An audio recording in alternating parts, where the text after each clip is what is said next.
Hi everyone, in this video I will show you how you can easily set up a void check for your CIBC account in 2025, whether it is for setting up a direct deposit or automatic payments. You can do that. Let's get started. First, you have to open the CIBC mobile application on your phone or tablet. Use your CIBC online banking username and a password to sign in. It's super simple.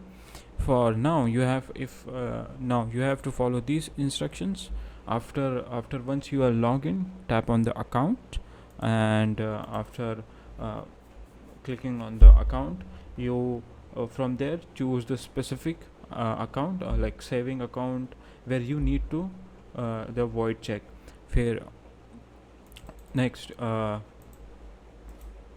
after selecting your bank account, look for the option that says void check or direct deposits, and a void check. Tap it, and in a second you will see digital void check on your screen. Now you can download it directly to your device or to your email it to yourself, or even share it as a PDF. This document includes your account number, branch number, and institution number, all the details you will need for direct deposit or payments. And there you have it. Getting a void check for CIBC in 2025 is that easy. If the video helped you, then like the video, and thank for watching.